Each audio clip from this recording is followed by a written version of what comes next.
అవకాశం అండి. సార్, మరి ఇంత పెద్ద క్యాంపస్, 20 acres క్యాంపస్, మరి ఇంత పెద్ద బ్యూటిఫుల్ కాన్సెప్ట్ తోటి మీరు ముందుకొచ్చారు. హైదరాబాద్లో ఒక సూపర్ స్కూల్ ఆర్గనైజ్ చేశారు, స్థాపించారు.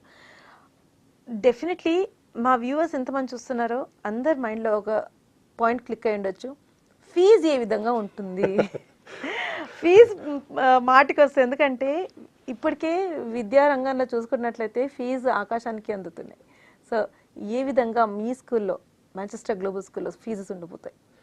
ఓకే, స్కూల్తో పాటు ఇవన్నీ మనము ప్రొవైడ్ చేయాలంటే ఒక హై క్వాలిటీ ఎడ్యుకేషన్తో పాటు ఆ ఇన్ఫ్రాస్ట్రక్చర్, దాన్ని మెయింటైన్ చేయడము, ఒక మంచి టీచర్లని, ఒకరిని ఇద్దరిని కాదు, అందరినీ మంచి టీచర్లని. కొంతమంది ఢిల్లీ నుంచి వస్తున్నారు, కొంతమంది రాజస్థాన్ నుంచి వస్తున్నారు, కొంతమంది కేరళ నుంచి వస్తున్నారు.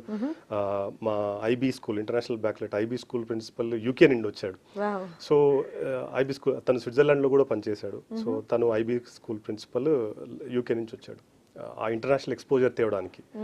సో సిబిఎస్ఈ ప్రిన్సిపల్ తను ఢిల్లీ నుంచి వచ్చింది తను. సో ఒక మంచి టీచర్స్ని కావాలి మనం తేవాలి అంటే వాళ్ళకి సరిపడే శాలరీస్, వాళ్ళకి అకామిడేషన్, వాళ్ళకి ఇవన్నీ కల్పించాలి. లేకపోతే వాళ్ళు ఎందుకు వస్తారు, రారు. సో అదే. రెండోది ఈ ఇన్ఫ్రాస్ట్రక్చర్, స్విమ్మింగ్ పూల్స్, ఇవన్నీ ఆర్చరీస్, షూటింగ్, ఇవన్నీ మెయింటైన్ చేయాలంటే కూడా. సో ఫీజు హైదరాబాద్లో అన్నిటికంటే ఎక్స్పెన్సివ్ అయితే కాదు మాది.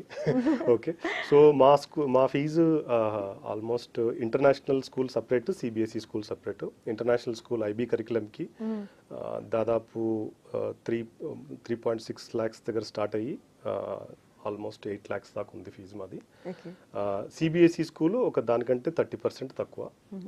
సో అది ఫీ రేంజ్ కావచ్చు.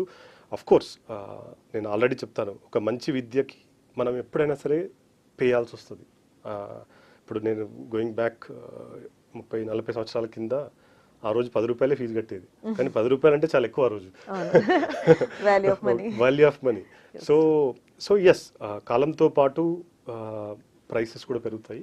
సో ఎస్, ఇవన్నీ కల్పించాలంటే, మంచి టీచర్స్ తీసుకురావాలంటే వీ హ్యావ్ టు ఆ ఫీజెస్ అనేది అవసరమని మేము అనుకున్నాము. ఆ ఫీ రేంజెస్ మేము ఎస్టాబ్లిష్ చేసాము. వావ్ సార్, ఖచ్చితంగా value of money and value of education is very important.